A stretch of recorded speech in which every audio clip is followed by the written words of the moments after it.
Welcome to Identity Matters with Dr. Kathleen Perry. Join in to explore one of life's big questions. Who am I really? The Identity Matters podcast will show you that you are and always have been innately whole and worthy just as you are. So slow down, relax, and enjoy the show.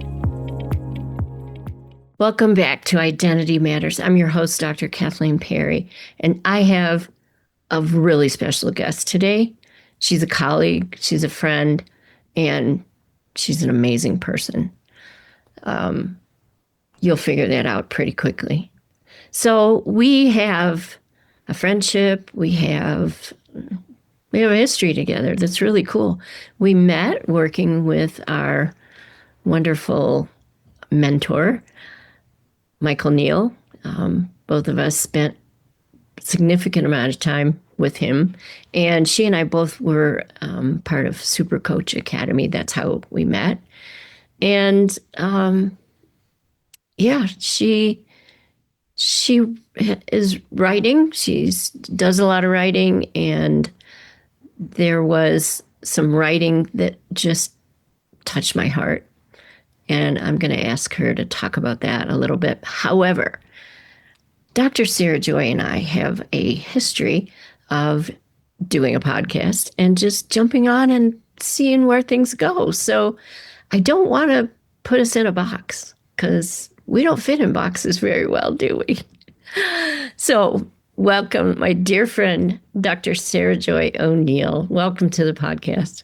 Thank you so much, Kathleen. Yeah, we do have quite the podcasting history together.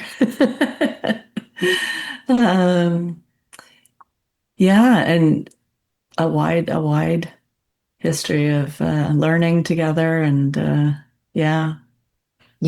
delight to be here. Thank you. Yeah. Well, maybe if you feel like it, and this isn't mandatory at all, you can just jump in and start talking about what's fresh and alive for you right now.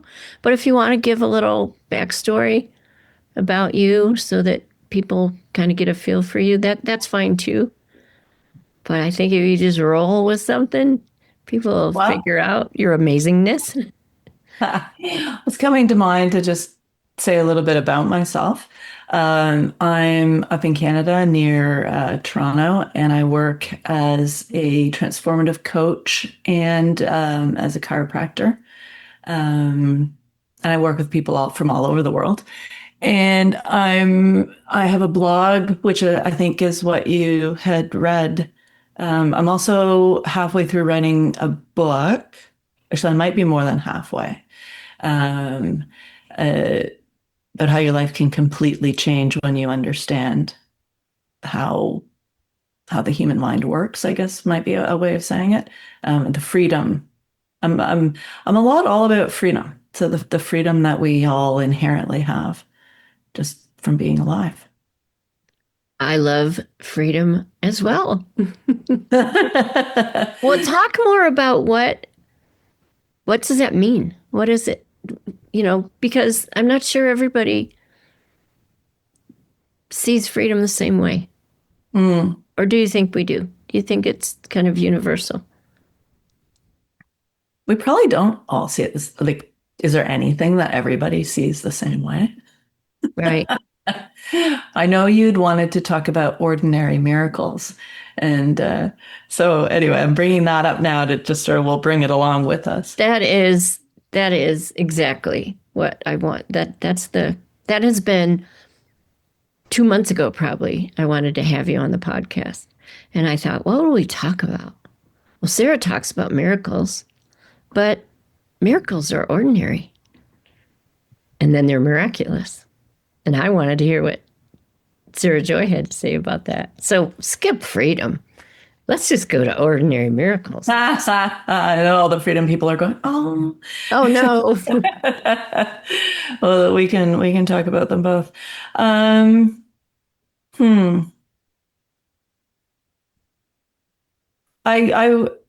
find a lot of, oftentimes I look at what's the foundation of something. And today, yesterday and today, it was coming to mind about we don't we don't see how we shape and create our worlds that we live in. And then that world, we think within it. And we recognize that. And we might think things like, I'm a person who's anxious, or I'm a person who's great at tennis. But those thoughts we're aware of are within the world that we never often see. And when we start to see how we're foundationally creating things, just that awareness starts to change it. Those things look like miracles because it's things that we never thought could change. And so then they're foundational and they look like, whoa, that's impossible. But it happened. Mm-hmm. That was what was coming to mind. Mm-hmm. Yeah. So, so talk about how do we create? How do we create this? I heard in my language here, identity, and Mhm. create, and also create this world that we live in. This, I forget your words already, this structure, this framework that is our own creation. And then, right, Mhm. we live in that and we think from that. Tell us more. How does that happen? Depends on, I can talk from different levels. Like perception is a level I could talk from, or more the energy of the universe. I'm just now sort of thinking out loud. So we, I'll just start at the very beginning. We're made of the energy of the universe, and we see it in things like it grows, like seeds sprout. We can give the seed a condition, the right sunlight and water, but it's going to sprout because that's the energy of life sprouting a seed and growing into a tree. And we are made of that as well. Everything that is made of that. And we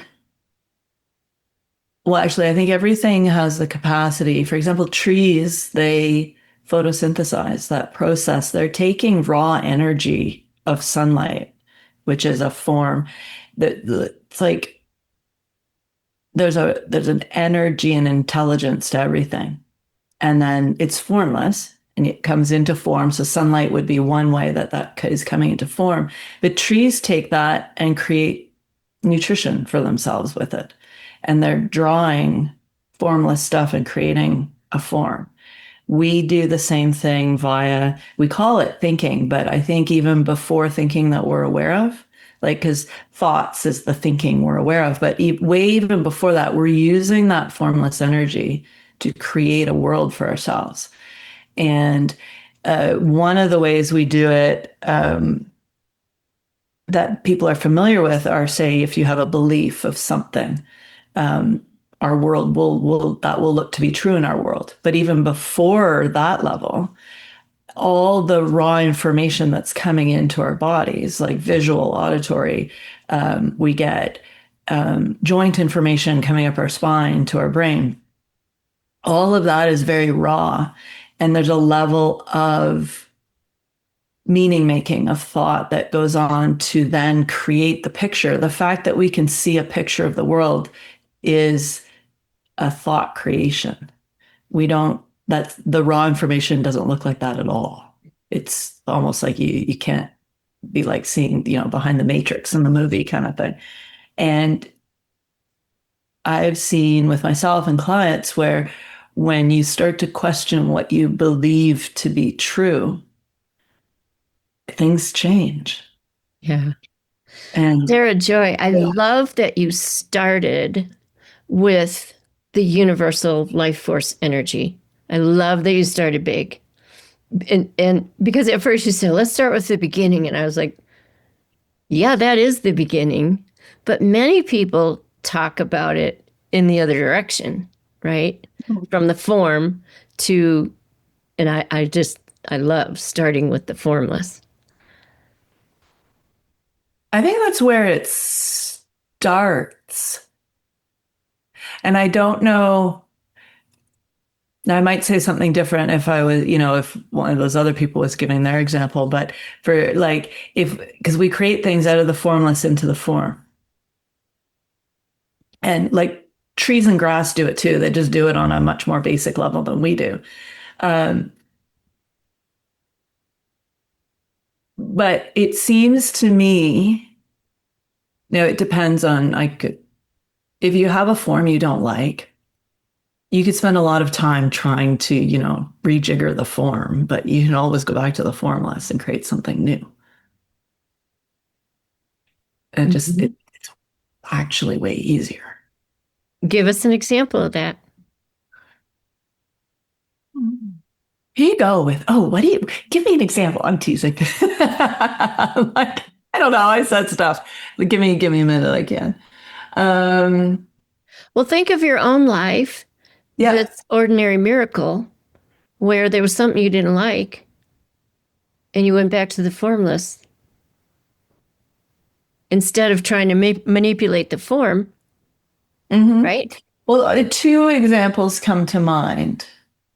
And I actually have a third example where this sort of what I'm talking about may sound like it doesn't apply. Like I have a coffee cup. If I drop my coffee cup and the handle breaks off, I can glue it back on. Like, okay, fine. I'm manipulating the form. Sure. Um, my so I had a brain injury years ago and I was told it was permanent and rafts and rafts and rafts of symptoms. Like it would take an hour for me to list out all the symptoms I was having and all, at least 10 different neurological diagnoses, and none of them were good. And when I started to wonder about what I was creating out of the way I was thinking, and it was more basic than just like, what's the thought behind the symptom or what's the thought behind the feeling? It was more like, what's my general feeling of life? Where is it positive? Where is it negative? And things started to fall away when I didn't see them as fixed, and so the form of my body changed. Muscles in my eyes started working. This one flabbergasted me. So my eyes wouldn't coordinate properly and the muscles weren't firing right, and I couldn't look at a screen for 7 years. That's a long time to have a muscle not working, especially small muscles, they atrophy. And, I hadn't looked too deeply into some of this muscle rehab because it was lengthy vision therapy work. And it takes a long time to get those muscles to start refiring again. And, you'll probably be nauseous all the time while you're trying to get it to all start working again. And within 24 hours, I could watch as much movies on a screen as I wanted because my eyes all of a sudden started working again. I could feel the muscles. I could feel my eyes tracking differently and the muscles were firing again. And it was like, oh, what flabbergasted me was there seemed to be zero lag time in that. It just was as if I stepped into a different world. I dropped the world that I'd been living in and stepped into a new one where, this is a world where my eyes work. And that day I watched 2 movies back to back. So it was 4 hours. And 24 hours previous to that, 10 minutes watching a movie, I would have been throwing up physically. I used to watch movies in 10-minute increments and go throw up. And then I'd watch a little more the next day. Wow. Because I wanted to watch movies with my kids. But in that example, the working with the form would have been keeping that world and doing the vision therapy, which seems like the reasonable thing to do. And in some of my body things, I was doing that, and it's slow work, and it doesn't really ever, the miracle doesn't really ever happen. And okay, fine. I would never tell someone, well, no, don't exercise or don't, But when I dropped the world that was creating all of that, everything changed. And Yeah. then, can I give another example? Of course. So this one is happening right now.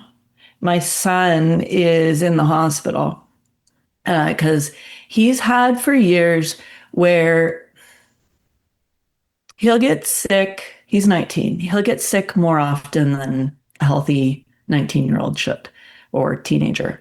And he would get a high fever and he would get a pneumonia.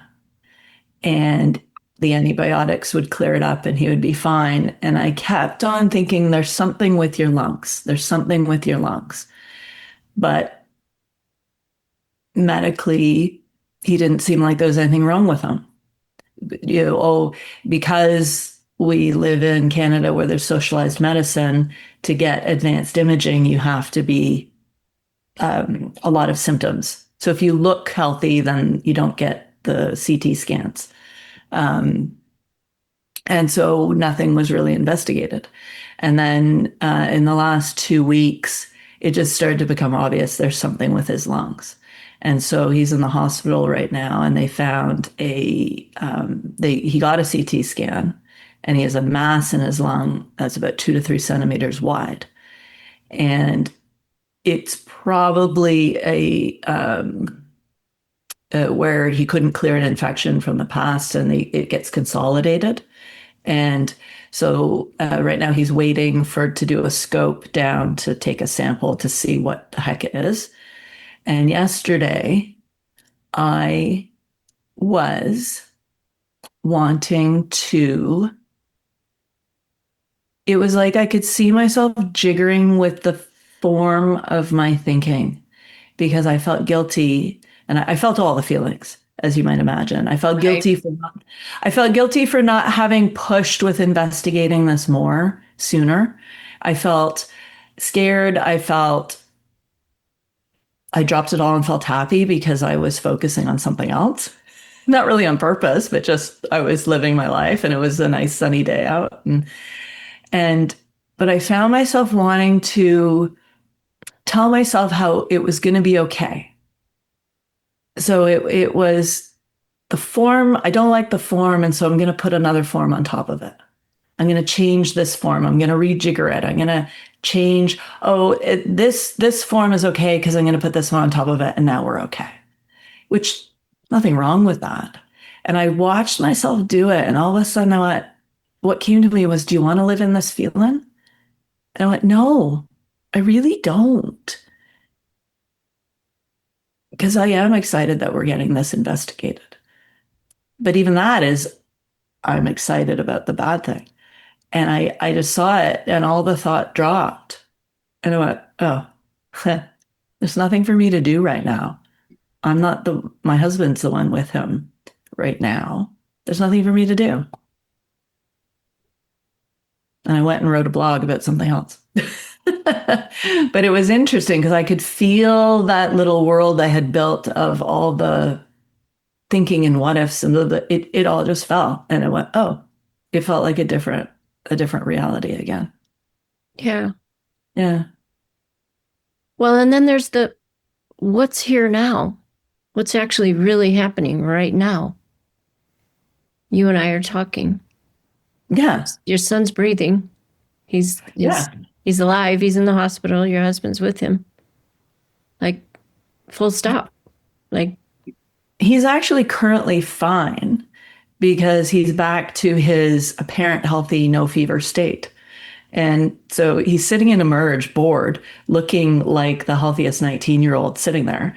And yes, he has a thing in his lung, which they're gonna figure out how to proceed with that. But currently, yesterday when I had all that going on, my life was me sitting outside enjoying the sunshine. yeah. Okay. Yeah. So yeah, I could jigger around with the world I'd created, or I could drop it. And neither is right or wrong. it didn't feel wrong to live in that feeling if I wanted to. I just was like, I don't So, want it. so let me ask you, when you drop that, you recognize this world, thought created world that you've created and you're living in it, and it results in a feeling, and you say, that's not the world I want to live in. That's not the feeling I want to live in. Then does it stop there, or do you look for another feeling? Do you create? Mm. Can you? And I'm not, can you? You don't have to, right? You can. People, people can. What about you? I have. Mm-hmm. Um, it's interesting because I find in describing or talking about how we work and then examples of where I've seen it, like we're doing now, often people will hear a like, oh, it they should do it this way. Oh, because I might say, well, you don't have to look for a good feeling. Okay, I shouldn't look for a good feeling. Well, sometimes I do. I know that I have good feelings when I look at trees. And so sometimes I'll deliberately go and look at the blue sky or the tree or something I like, or, something where I know I'll settle. Um, Recently, I've really been noticing that as soon as we see our feeling for what it is, just the recognition, oh, that's something I'm creating, there's like a blank space. And if you just stay there, then your own feeling of you, your own spirit starts to rise. And that feels good. And so when I go off and deliberately look for a good feeling, it's often thought generated as well. Mm-hmm. And again, nothing wrong with that. Yeah. I like a good thought generated positive feeling. Yeah. But you know, it's distinctly different. it's not as good. It's just, yeah, it is Yeah. different. It is. But an example I have is, you know, I wake up in the morning and I do quite a few things, but one is sort of think about, how do I want to comport myself through the day, and sort of like what some people might say, like, what's my intention? And something will come up and I'll say, oh, I just want to be a love ambassador today. I want to embody it. I want to feel it, and I want it to come through. And then I'll go, yeah, but I'm not feeling it right now. I want that, but I'm not feeling it. So quite often I'll look at my little dog next to me. Like, I'll go, okay, I'm going to manufacture it because I want to feel it. And for a long time I'm like, oh, that's cheating. But I look at my little dog and then I start feeling it, and it's genuine. It is who and what I am. And for whatever reason, something is veiling it, or something is just, it's there. It's who I am, but it doesn't feel like I have access to it. So, however you get there. Yeah. Yesterday felt like a miracle, to circle back around to miracles, because I remember I was driving along. I don't remember where I was going. I think I just, some sort of errand, driving. And I was generating those guilt feelings again, shoulda this, shoulda that. And I stopped, and it was this blankness. And I remember feeling at the same time a sadness and the joy of being alive, or the feeling of me, or spirit, like aliveness within me. I just feel like, oh, yeah, that feeling. That's me. That's spirit. And I was sad.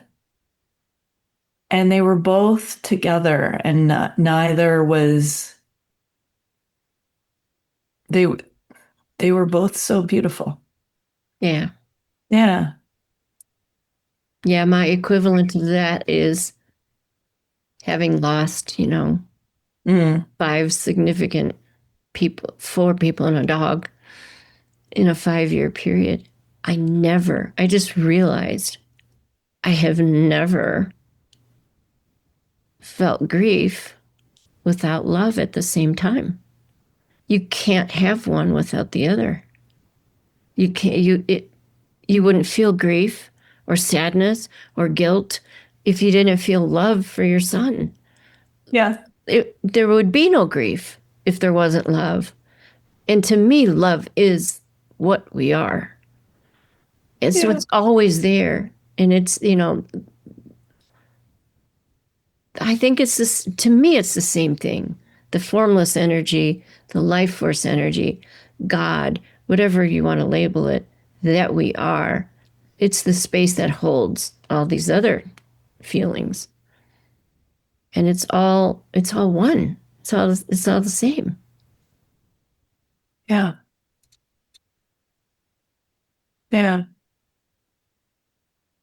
I think a life lived from that space of alive aliveness, whether it's aliveness in an emotion or just aliveness, whatever it is, that looks miraculous because we're so used to, oh, well, life is tough and we'll just cope with it. And I know some teachers and the principals who the three principals, their sort of foundation seems to be, well, life is tough, but the principles help us understand and we don't have to suffer it. However, it's an absolute miracle when looking around, like the fact that we are here, the fact that anybody was born on this planet, the fact that life exists is a miracle. It is. Trees, I keep going back to trees. Trees are a freaking miracle. Photosynthesis is a quantum event that the little molecules inside a leaf, they literally have to time travel to make photosynthesis happen. Trees are a freaking miracle.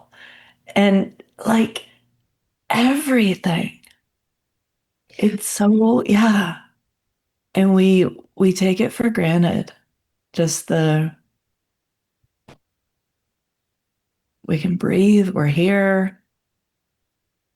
I often think about eating ice cream on a beach and it's melting down my arm and dripping off my elbow. And so fun. We get to do stuff like that. I got stung by a wasp. I wanted to, because I think you probably put this on YouTube and people can see me. I'm Oh, not sitting yeah. here with a black eye. I got stung by a wasp on the weekend. That's a miracle. My body was the histamine that was releasing in my body to deal with the wasp toxin and the way everything just naturally, I didn't have to do anything. My body did all the stuff. And the wasp was doing his wasp thing and defending his home that I was bumbling into. Yeah. Yeah. And I learned how much I swear when I get stung in the face by a wasp. It was Hmm. actually, I was laughing at myself. It chased me inside the house and I was yelling, F, all just a stream of swear words. I was like, oh, that's interesting, Sarah. That's how it comes out. That's interesting. That's funny. I would have liked to be a wasp on the wall Possible. to witness all that. Love to be a good start. Um, the ordinary and the miraculous. Yeah. And I don't know, the fact that we don't have to do anything. The fact, other than perhaps get out of the way, if there is a doing, but just whatever that looks like.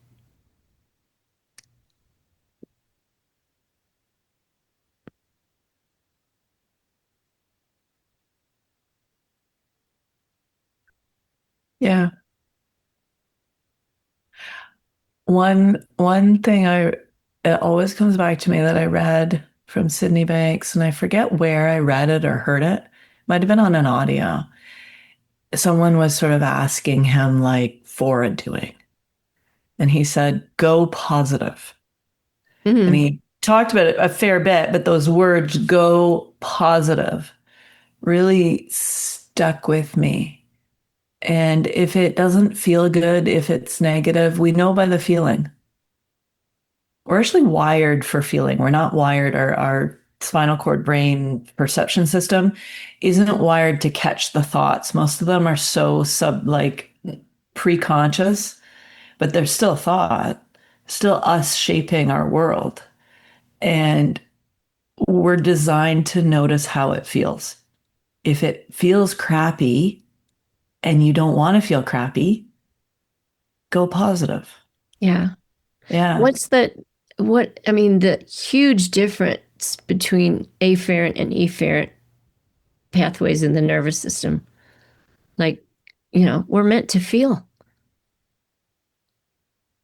Yeah. We're wired to feel our way through life. Yeah. Like a hotter, colder game. Yeah. Yeah. And actually, it's back to yesterday when I was feeling and I was cycling around with guilt thoughts. That didn't feel good. It felt so toxic. And I could feel, and I even knew logically, like, not your fault. But it seemed somehow like, oh, but if I'm a good mother, I'll, and then I was like, I caught that one. But the feeling, if all I went by was the feeling, it felt toxic, like I was punching myself in the face or stinging myself. But then when I let it be and just this natural sadness and aliveness came up, that didn't feel bad. The sadness had that like quality of, oh, this is real. Mm. This is authentic. This is so when I say go positive, that experience would be okay. That's go there. Yeah. I think, like,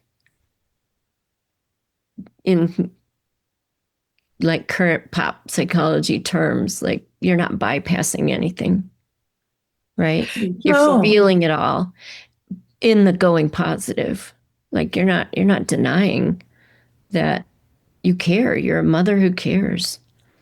yeah, And you're a human. So the feeling of guilt, yeah, that comes up. And then it feels toxic because it's not the truth. It's a yeah. lie. That thought's a lie, as every one of our thoughts are. All thoughts are.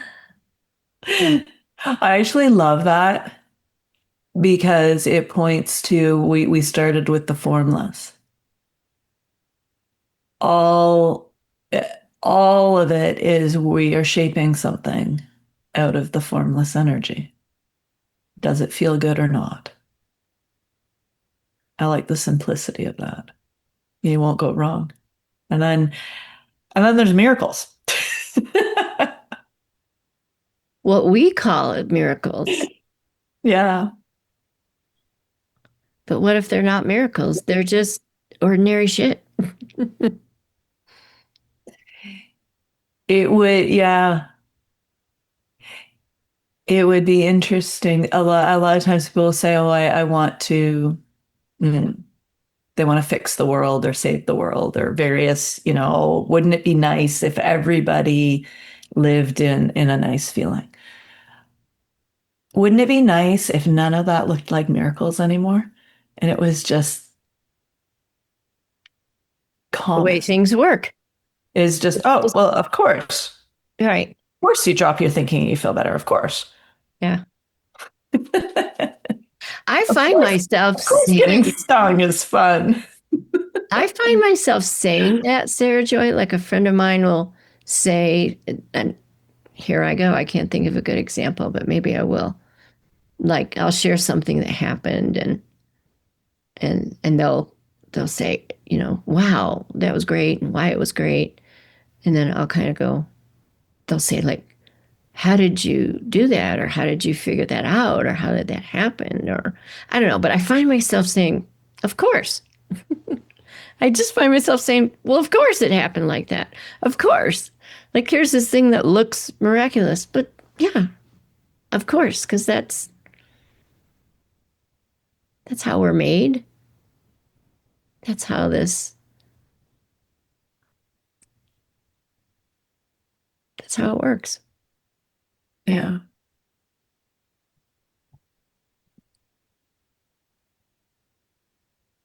My daughter, she's 14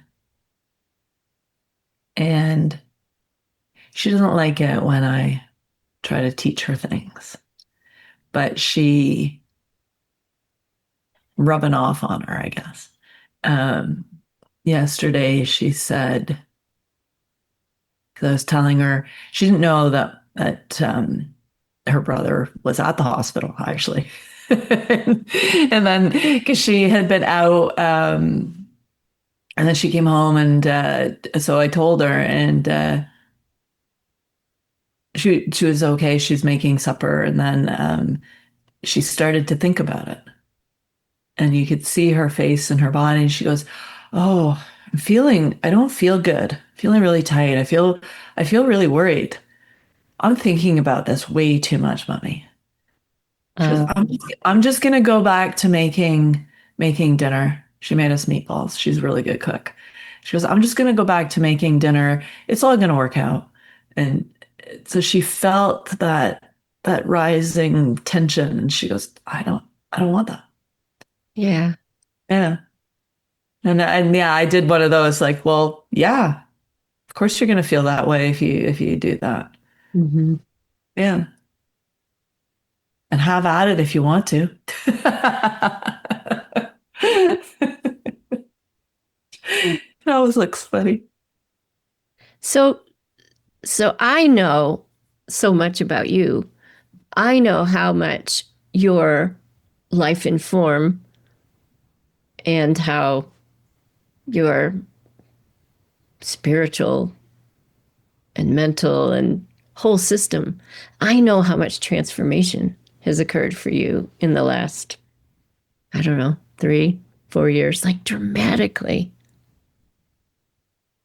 What's it Yeah. like? What's it like? How is that? That feels like a big question. It's really Yeah. great. It's an open-ended question that you can Well, go. Kathleen, that's You, it. you don't even have to answer it, by the way. You can go wherever you want to. Yeah, we'll see. It feels ordinary and it feels like a miracle to come back to our theme. Um,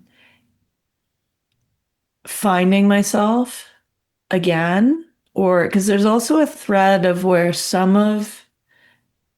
there's like bits of where I'm like, oh, I always knew that. Oh, I always saw that, but I didn't know it to be true, or um,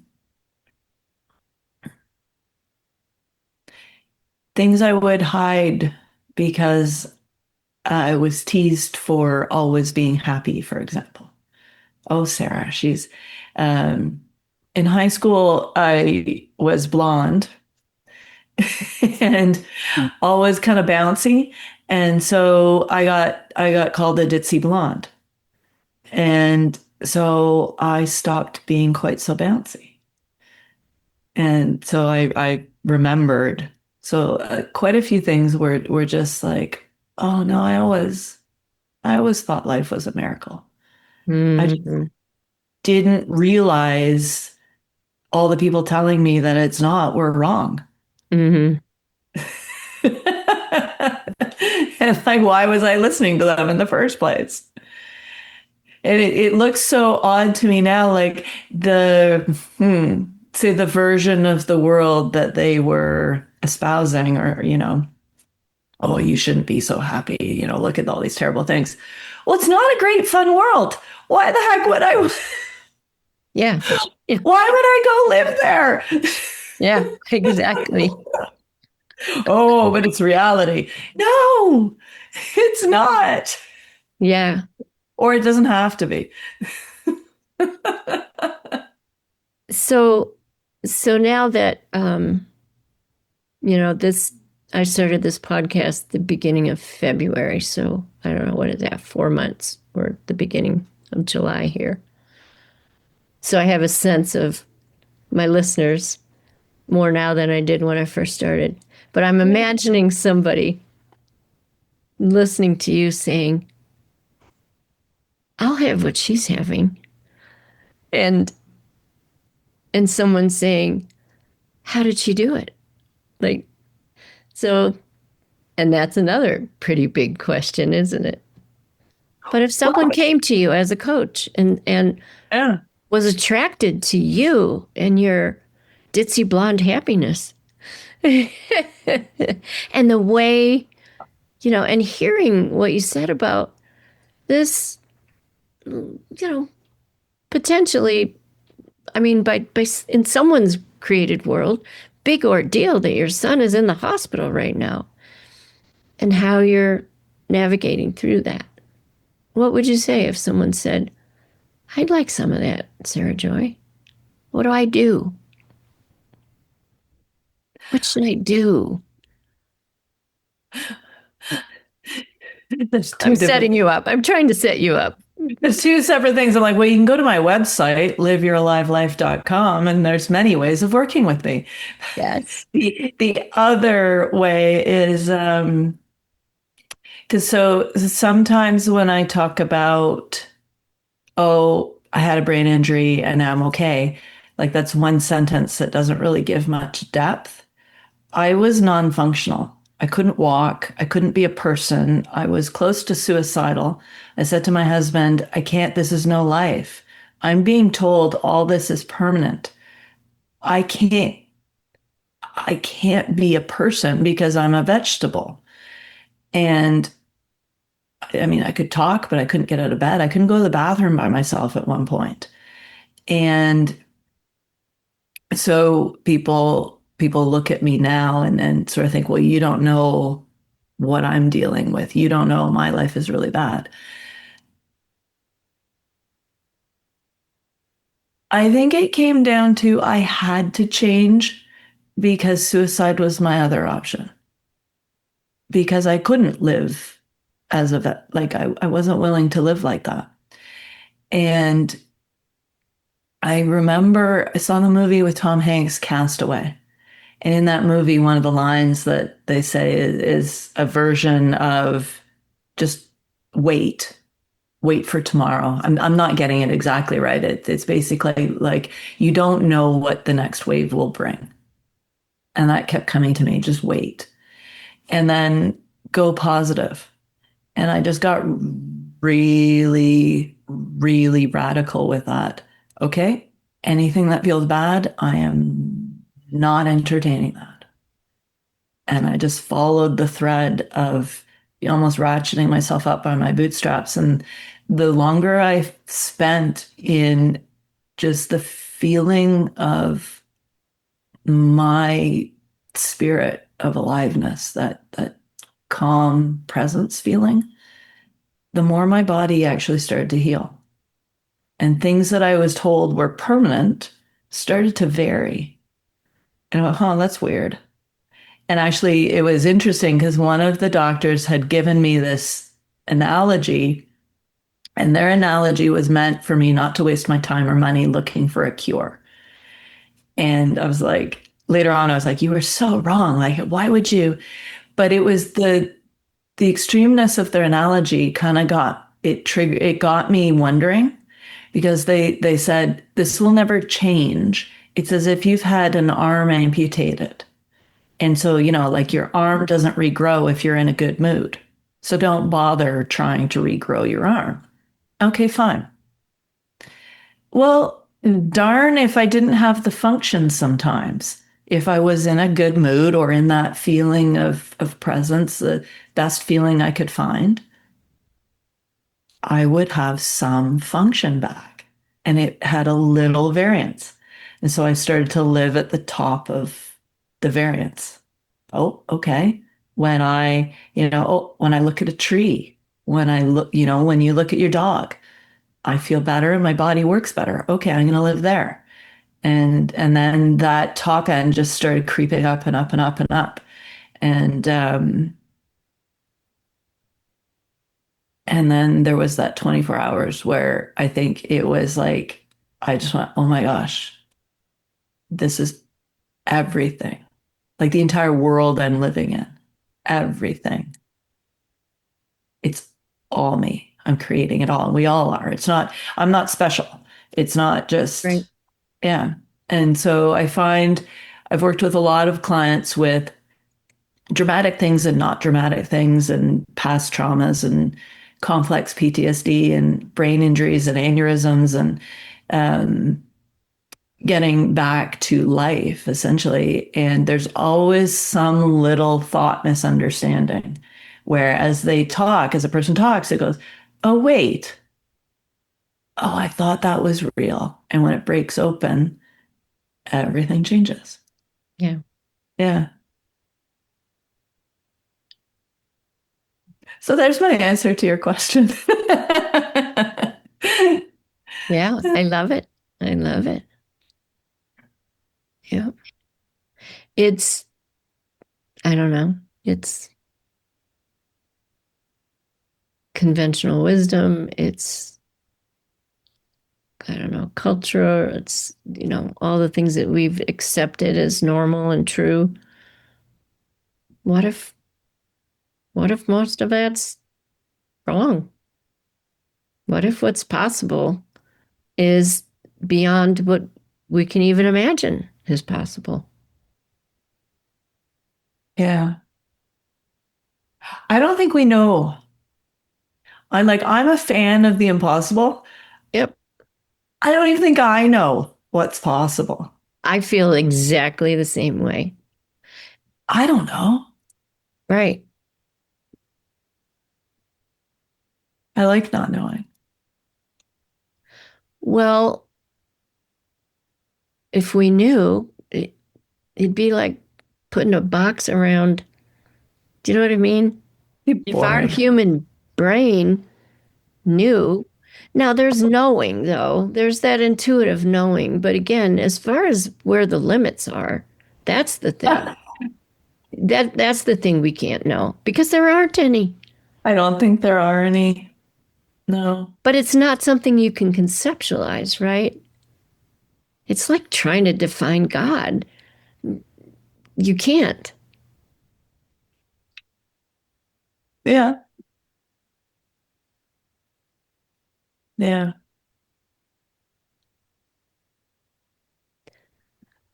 Well, where else do you want to go? I love what you've shared. I did not know what was going on with your son, and I just have to say, my heart is with you, and thank you for showing up here today in the midst of all that. But guess what? You know, of course, you would show up. Of course, you would end up seeing what you saw and loving him and feeling all the feelings. And Yeah. I mean, I sort of think like, what else am I gonna do? Because so it's sort of it looks now I have to after this I have to ask my husband what's going on. I don't know if he knows. The scope that's supposed to happen apparently that it can't happen today because of facility scheduling. And so it looks, we're not sure if they're going to keep him or send him home, but he's basically just in limbo waiting for that procedure. And so what am I going to do?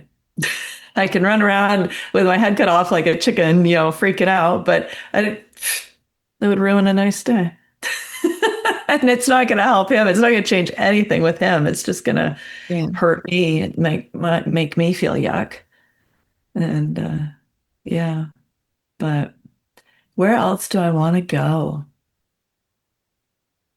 I don't know. That's a big question. Well, we don't have to. I mean, we can certainly just kind of wrap it up here because, you've shared with us so much awesomeness. Yeah, Do you want to say anything about your book? sure. You So and I since you and I happen to be in the same mastermind, each writing a book. book writing group. Um, the sort of working title that is in my mind is Untriggered, and a subtitle. So Untriggered, the ultimate guide to freedom, something like that. And it was in that 24-hour period where I realized that I was creating a whole world I was living in and where everything changed. It came to me, I heard, it was like somebody was standing over just behind me and said, "You should write a book about this." And I was horrified because at the time I really didn't want to. Because I didn't want to revisit and have to talk about it and think about it. And, how am I going to write that down? And anyway, so now it's a few years on and it's been coming to me and I've been enjoying writing, but it's sort of an example of the miracle that happened to me, but also how using it as an example of how we as humans operate and how for anybody, if, like some people have larger, like they have more severe PTSD, for example. You could speak to that. But then culturally, all the time people say like, "Oh, I was so triggered by blah, blah, blah." Or the traffic. I'm so upset by the traffic. Huh, are you? How does that work? And so with this book, I'd really like to bust the myth that life happens to us from the outside in. And we're completely safe and we have ultimate freedom in how we want to live our lives. And those more severe things can also heal Yeah. or Oh, I heal. love that. Yeah. I love both of Yeah. those things Yeah. because, yeah, It's, I'm glad the book is touching on I was both. gonna Well, say, and I couldn't see, I can't, knowing what I know, I can't see how you couldn't bring in the fact that, we're creating our own world from the inside out. You can't talk about healing without talking about that. You can't talk about the miraculous. yeah, well, I think I'd started by talking about the foundation. It's the foundation we don't see, Mm-hmm. the inside out.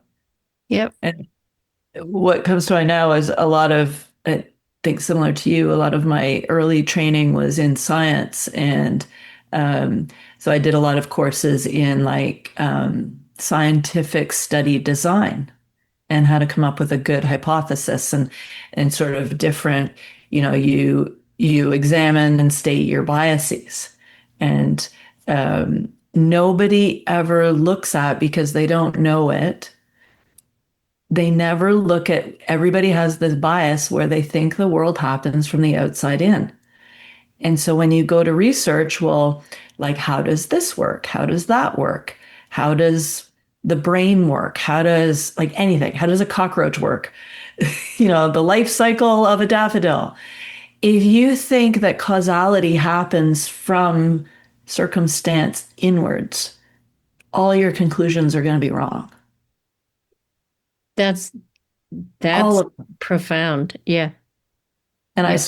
I started rereading some neurology and different scientific studies that I remembered from school that were sort of foundational to the body work I did. And I reread them from the knowing of, oh, causality happens from inside out in this way, formless to form. And I went, your conclusions are wrong here. This is how it works. And a lot of like psychology, a lot of that is just backwards. But same with neurology. They've got, I think, for the most part, they've got the like how the body works properly, but their conclusions about why it does what it does is usually backwards. That gets me thinking about how I think you and I are probably both grateful that there is so much out there now about regulating the nervous system. And there's so much, and it's helping people. But there's something upstream of that. Like Oh yeah. what created the nervous system, right? I mean, we're not getting all the way upstream to the life force energy. And it's helpful to regulate your nervous system, but you're stopping short. Well, it's funny. I write a weekly blog, and the one today's July 9. The one coming out next week is called "Your Nervous System Regulates Itself." And my first sentence is there. I said it because we give our nervous system the instructions via our belief, how we shape our world. If we think the world is stressful, our body and our nervous system is going to be on alert because you've told it to. And it's never dysregulated. It's regulating to what you tell it. It Mm-hmm. is always and elegantly doing its job.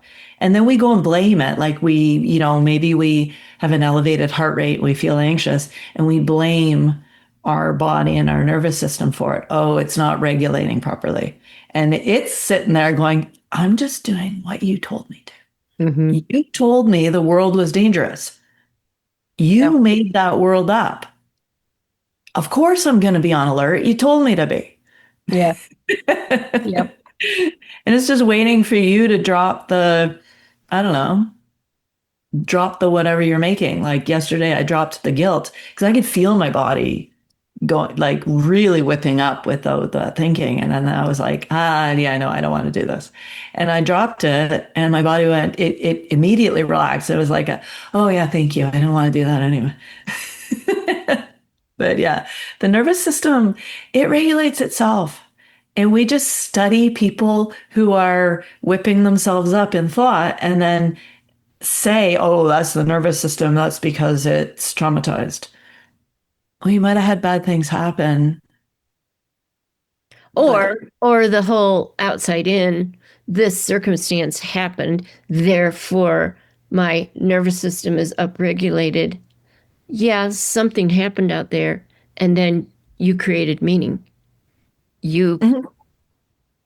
two people side by side, I talk about this with my clients a lot, witness the same thing, have an entirely different response. Same thing out there. And what's the difference? This I'm creating my own world, they're creating their own world through the stories they're telling, the meaning they're making. Yeah, there's thought in between. Yeah. We make meaning. And it's interesting because, yeah, I've spoken, and as I'm sure you have, with a lot of people who've had truly horrible things happen to them.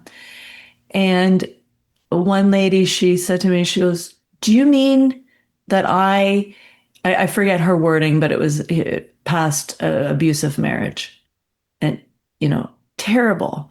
And she all of a sudden she goes, oh, but if 100 different women were in that marriage, they would have 100 different thought creations about it. Yeah. Yeah, they would. It wouldn't, none would be quite like how you shaped it. You're not, you don't have to like it. I didn't like being stung by a wasp, but my thought creation was that it was pretty funny and I was stumbling into the wasp's own home. And yeah, anybody else would have had a slightly different or vastly different. Yeah. So, yeah. And therein lies a lot of freedom when you see that, when you realize you know, when you realize what's happening. Yeah, you don't have to change the past. It's just you realize, oh, I'm here now. Yes, absolutely. I'm here now. Maybe that's a good place to end. It We're is a here good place now. to end. We're here now. Okay. We are here now. Well, thank you. Thank you so much. Why don't you tell us? I will make sure that everything is in the show notes, but why don't you tell us where people can find you?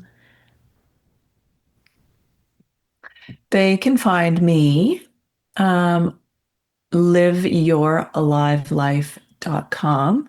And my blog is there. I also have a part of that is I call it Daily Musings or the Daily Muse. Um, and it's sort of short little things, what I'm pondering and insights of the day kind of thing. Also, I am on Instagram think that's just Sara Joy O'Neill. I'm laughing at myself because I forget what I'm called on Instagram. I think it's I'll just me. find out. I'll find out and put it in the show notes. Find me on Instagram. I'm also on Facebook, but yeah, it's the same. Great. Yeah. Thank you very much for taking the time out, given what you're going through, and my heart's with you, and we'll stay in touch. And I think everybody's going to enjoy the little directions that we went today. Thanks for having me. I had fun. Oh, thank you. Take care, Dr. Sara Joy. Thank you for listening to Identity Matters. I hope you found this episode insightful. If you're ready to delve further into this journey of self-discovery and uncover your innate wholeness, I invite you to consider one-on-one coaching with me. Together, we can explore the unique challenges and opportunities in your life or your business or both. And through that exploration, help you align with your true self. To learn more about my coaching services, visit drkathleenperry.com/services.